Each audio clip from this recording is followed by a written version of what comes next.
Hi, my name is Janice Smith.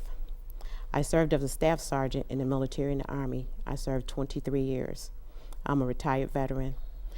I my MOS was communications, supply, which part is logistics, and I went on to become a drill sergeant. And then after that, for those of you that don't know what BNOC is, it's Basic Non-Commissioned Officer Course. That's exactly what I taught in the military. I am glad to have joined. I'm glad to have served my country, and welcome to Women Veterans Helping Veterans.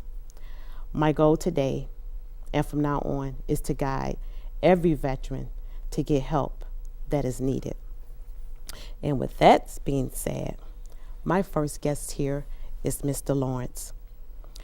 Mr. Lawrence served in Vietnam veterans in the United States Air Force. Hi, how are you doing today? Very Glad to good. have you here. Yeah, praise God. Yes. I know you got a lot of things going on, but we're here today. That's what my show is about. To have him here today to tell his story of what he have been going through, because he have been through a lot. I'm going to ask you a few questions. How long did you serve? 6 years. You served 6 years. Yes. Okay. Yeah. Where about did you serve at? Well, the states of St. Louis, then I went overseas to Thailand, to Vietnam, Philippines. Okay. I Honorable went discharge? down- I'm oh, imagine. yes. Okay. Yes, after 6 years. Okay. How did you feel serving your country? I loved it. Elaborate on a little I bit. loved it. You know, I was 20 years old. I got a chance to see the world. Okay. Got a chance to meet all different races, all different people. And I think it's the best thing that could ever happen to a young man. And it have let me achieve most of my goals in life. Although the recruiter told me when I joined that I could become a pilot. Okay. He neglected to tell me I had to have a college degree to become a pilot. Okay. But eventually I did become one on my own. Oh, that was wonderful. so, Wonderful. So it gave me a lot of opportunities. Taught me electronics. I Okay. get a chance to go to most places, most countries. Okay. So I loved it. Well, was that your only MOS that you did in the military in the I United was States Air started Force? out, I was supply cross trained over into electronics. Weapons systems on a F-4E Phantom jet. Okay, is that what you did in Thailand? Is Yes. it Thailand? Yes. Okay. Oh wow. So you got a chance to just explore everything, because I know in the service you get a chance to do a little bit of everything in the service, hands-on, and which is good for a lot of our veterans and a lot of our soldiers that go into the military. That's good. That's good. It's best thing for a young man when you start and you first learning the world. You can't even beat it. I want to ask you from your heart, how do you feel veterans are treated today? Well, veterans, it's a twofold. Some places, I feel 99% of the time, they are treated excellent. We have great people here, especially the VA hospital. Yes. Buffalo is one of the best hospitals in the United States. But with that said, though, sometime out of 33 years approximately, I've been going to VA hospital here in Buffalo. I love it just like my second home. Okay. But you always have, last week I had a incident at the hospital, and that's the first time, so it's 99% of the time is the people are wonderful. But all it takes is just that Just that one one. individual. I'm going to alliterate on that. I've been going to veterans because of my situation, because I served in the military, and I've been going to Veterans Hospital since about 96, and I have not had no problems out of veterans. They have treated me wonderful. Yes, So, they and like are. you said, you may have that one that will stand out and would just, Yes, not that- being considerate of veterans. That's exactly what I can say. Man, But this case, that was the hospital. The VA itself mistreats you most of the time. yes. But the VA hospital here, that one incident, all it took was a nurse by me as a patient having a thought I had a heart attack. And that's the question I want to get into with you just right now. As a veteran, what did you go through? You've been through a lot. I understand that, and you have a lot of things what's going on with you, and that's the purpose of this show. This show is about me being a women veterans, even helping the women veterans, not just men, but helping all the veterans that have served their country to be able to come to me. And I done heard so many stories about what they done went through. They done called me up many times and nights. I don't refuse nobody's phone call, like Mr. Lawrence. He called me about 5 days ago, and he went through something. I listened to him, and this is what this show is about, is coming to help a veteran, or for me to be able to get that help to that veteran. If someone is out there to help me to get him that help, I know I done did my job. So we're going to get into the question is, as a veteran, what did you go through? Because I know, I want you to tell me about everything, your illnesses, and also your claim that you have been put in, and how it is your floor now. I want to give that to you, and I'm going to step in and iterate on some things. Well, I went through, I got Agent Orange in Thailand, and I get back here, so when I get back here, the VA, as you getting your discharge papers, they never tell you, well, go put in for this benefit or that benefit. The only way I learn about the benefits I should have is through talking to veterans in the hospital. And if you go to the hospital and the VA is supposed to help you, they don't. They give you the run around.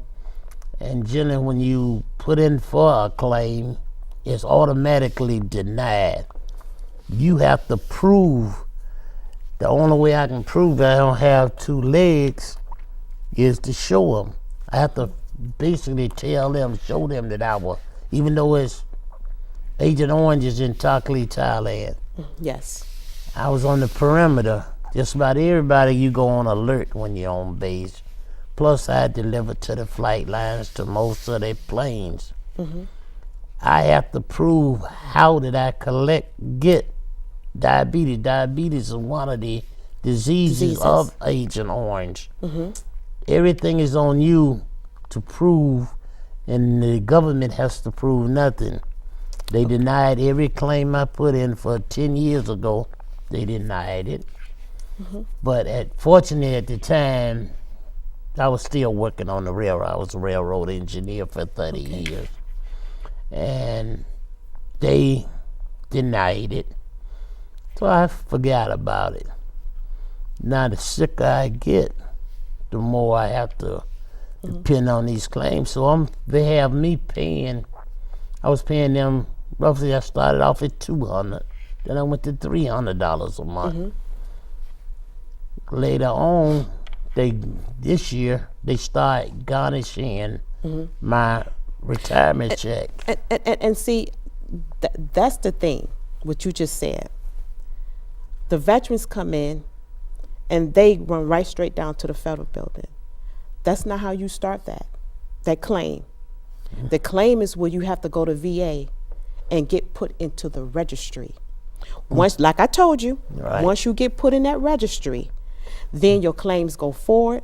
You come in and see the doctor, and then they send that information back to the federal building. Then they make that percentage if you qualify.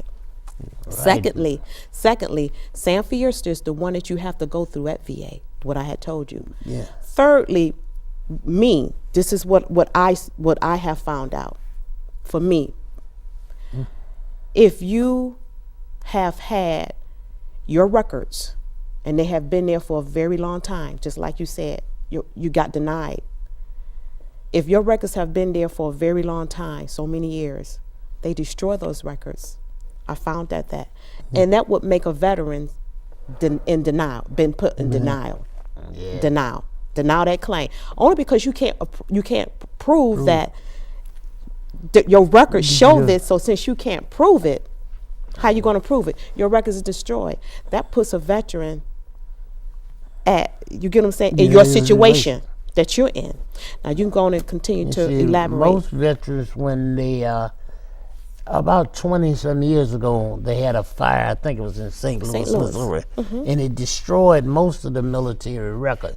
They say so. Just about every veteran that goes through, the records for you are destroyed. So how can you prove a claim other than like mine? For instance, I was there. They can prove by orders that I was stationed there for a year.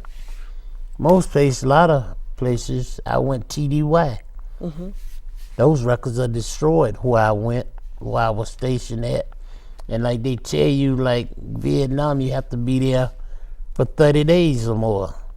I was never stationed there. I was going TDY there. Yes. Going through there on my first trip over to Thailand. I had to stop. My plane got diverted because of mechanical problems, so we diverted into Ton Sanus, which is Saigon. Okay. And so I didn't, all those records are destroyed. They can prove where I were. But now I have to prove what I have and what did I contracted at. Even though it's on the register. If it hadn't have been for you telling me to go and see Sam, I would never know. I would never, still today, wouldn't have had me a doctor. The doctor, you have to meet with the doctor and get evaluated. I would have never got that. Because nobody tells you. They tell you to go to a certain office, I think on the 10th floor of the hospital. Yes. But the lady up there, she gets out of belligerent, look like she was, you wasn't there, you wasn't stationed in there. I never say I was stationed there. But you have to go by her. Well, what do you want me to do? Okay. Going back to the 10th floor where you said where you go, I know it's frustrating to a lot of veterans, but I'm going to say to you all, don't get frustrated. Because as you get older, the illness hits you, and then you wonder where you have gotten this illness, not thinking that you have been in the military. Don't get frustrated. That's what they're there for. I know a lot of veterans has been frustrated, and they say, oh, forget it, and wait years down the road. And guess what you have done? You have left out your family. You paved your way as a veteran to serve your country. You paved your way to be able to go to the hospital. If you qualify, take that means test. If you have a certain percentage in your finances, and get help. That's the purpose while I'm here for, is to help the veterans. To get help and to guide them in the right direction. Because a lot of veterans don't know. For us women and for men, we don't know which way to go, especially the ones that's getting out now. It's a long road to find out where you belong and what you're eligible for. And a lot of people that has not walked in our shoes as being a veteran and serving our country, they just don't know what we go through. And to get approved for stuff, they just don't know what we go through. But it's just, and then I'm gonna let him finish his story.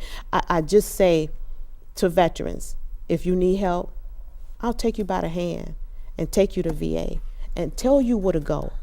Because as a human being, I always heard the saying, it says, what's that old saying says, when a person pass away or die, it's not a question of why. But we are human beings, and I'm asking that question, why?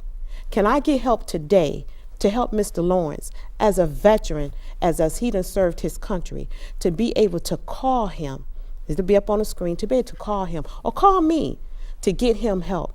He's in a desperate, dire need of situation. And going back to Mr. Lawrence, I want you to elaborate on what you have went through and what your diagnosis is. And just basically what you're going, because I know you got a lot. You have a lot going on. But it's a lot. People got it a lot worse than I do. I lost both of my limbs, both legs. I have kidney problems. I have eye problems. I have lung problems.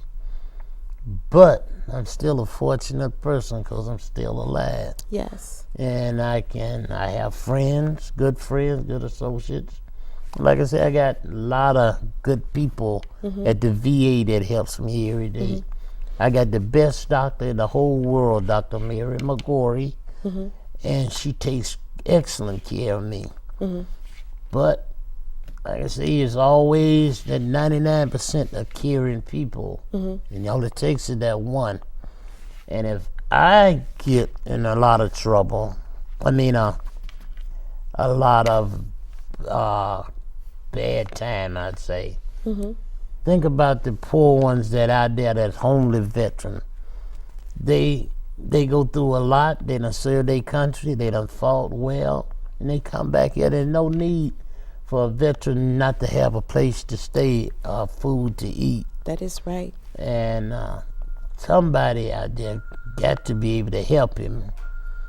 But I know it's people, when the camera's in front of them, politicians, they love you. They gonna do everything for you. But as soon as the camera go off, they go out of your way.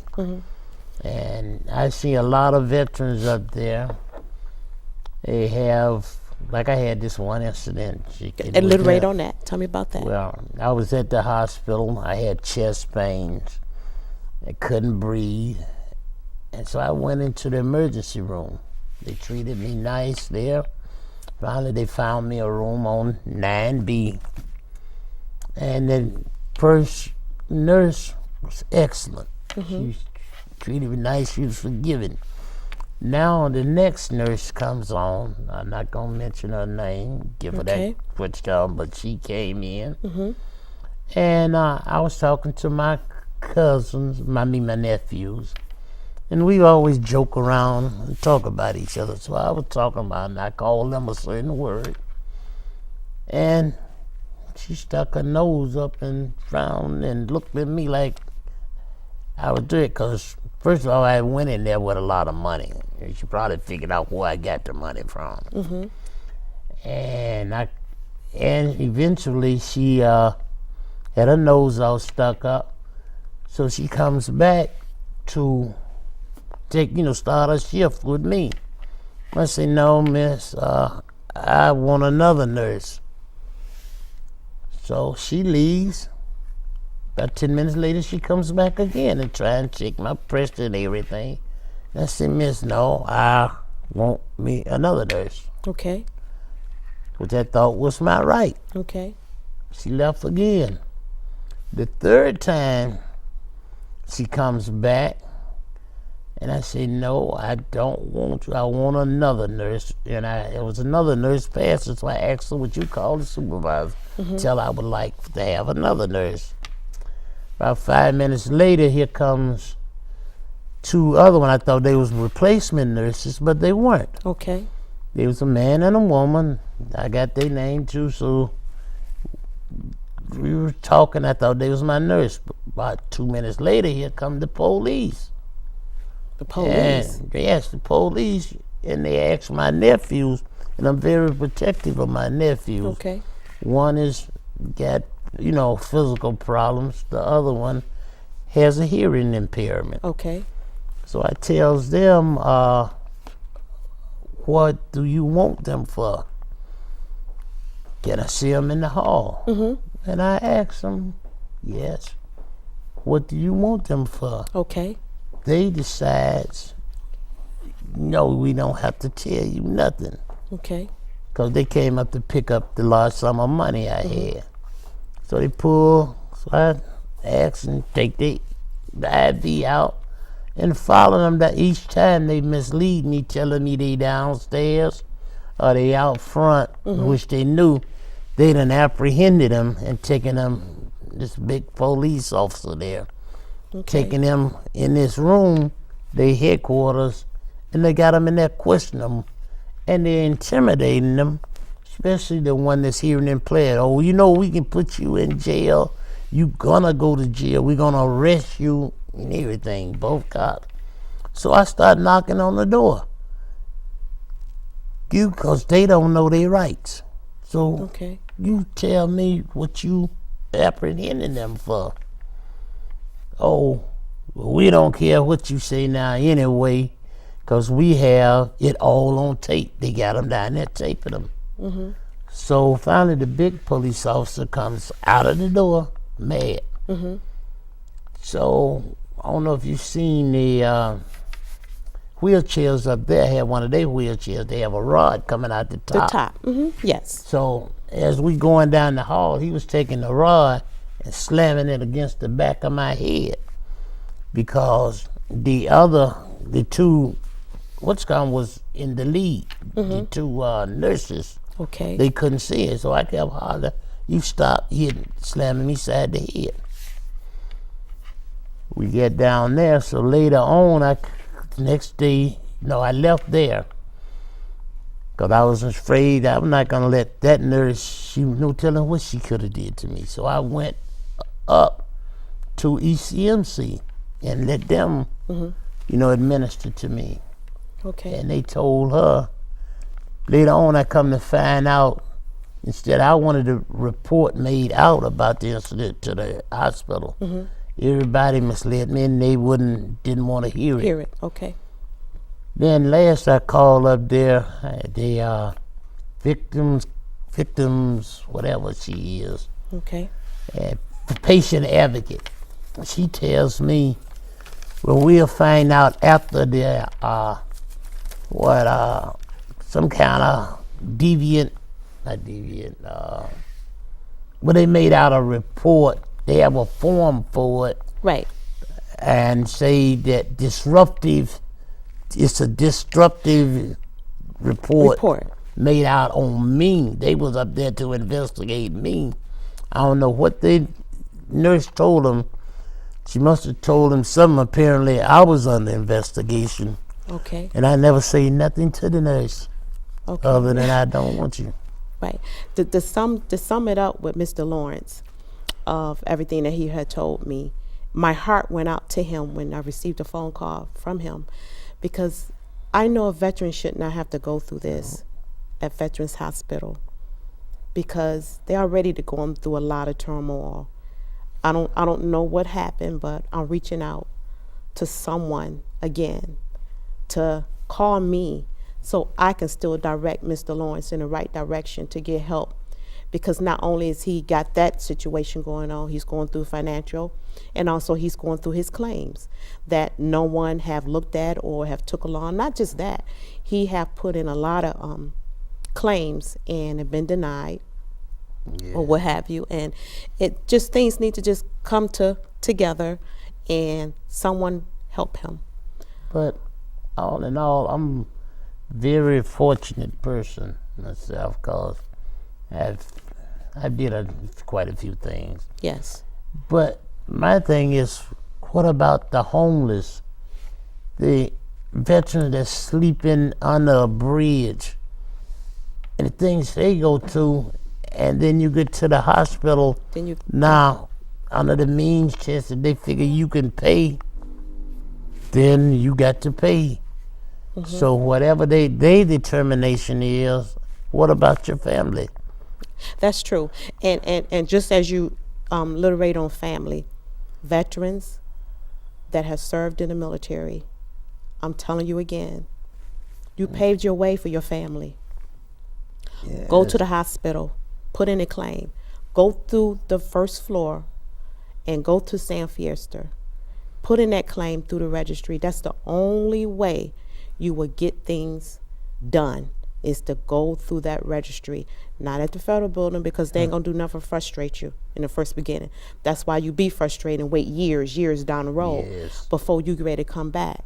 I cannot say it enough. That's how I learned. A lot of things didn't come to me overnight. I had to overhear people talking about different things, about what you can get and what you are entitled to or what have you, because a lot of veterans out here do not know what they can get or what they're eligible for or who to turn to or where to go.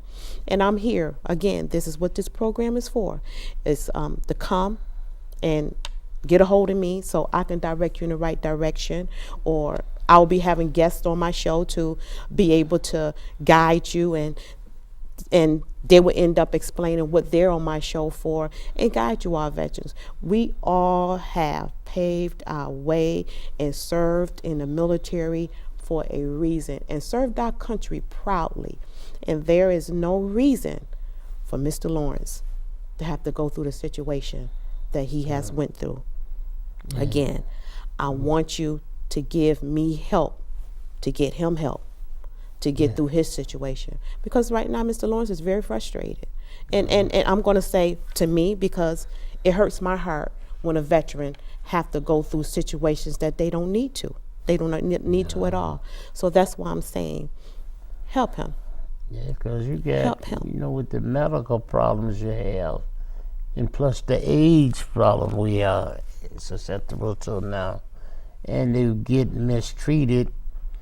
But it's not me. I'm fortunate, but the other veterans that really need help, and it's got to be thousands of them out there, if not millions of them, Yes. that need help to take care, to make their life a lot better, wholer. And it's Christmas time coming, and a lot of them Lord Jesus. ain't gonna have nothing for Christmas. And just as you said that, you know, other than your situation with you going on, you're right. There's a lot of veterans out there that come back that has lost a loved one, and they don't have that finances that's coming in for them no more. It is hard. It is hard. If I can do any help in helping people, I've been helping since I came home from the military and able to come out. I retired in 2004, so I have been able to help people and work with different organizations and to help them to get whatever they need for around about Christmas time, because that financial is not there anymore. Once you lose a family member out the family, it's not there anymore. Yeah, you see, big and burly like Santa Claus, but Yes. some of them really just need a helping hand, a little advice. Yeah. Because generally, once you get out of the military, you learn by one by one. That's true. Veterans teach veterans. Yes. The VA Yes. don't tell you Don't nothing. tell you nothing. Don't tell none of And your that's why I rights. try to get out the word out there. So that's why that's why I'm keep on iterating. That's why this show is here, to get out events, to get out everything that a veteran needs and guide them. And with that said and done, again, I want to thank you, Mr. Lawrence, for coming in to tell your story. Probably might have to invite you again, just to say how you're doing, and I hope everything get resolved again. Please. Yes. Call me or call Mr. Lawrence so he can get help and guided, even his claim, to get guided in the right way that he should. Again, I just want to thank all my viewers for tuning to Women Veterans Helping Veterans. That's my job. If I can, out of 6, if I can get a hold of 3 and help them, that means I have done my job. And again, we might end up having you here again, but again, Love to. I want to salute you and thank you for serving our country. I want to yes. say that to you. It's Done a great best- job. One of the best 6 years of my life. Yes, I loved yes. it. And I hope that you Military. get you the right help that you need and be guided in the right direction, because you've been yeah. through a lot. My heart Yeah. goes out to you, but that's what this show is all about. This is what this show is all about, I to got be able to get a Dr. veteran's McGorry. help. Dr. Mary McGorry. That's who takes good care of me. Okay, and that's what we'll be doing. And for all you viewers out there, thank you for listening in and looking. And I'll be here to help women veterans helping veterans. That's what I'm here for. Thank you.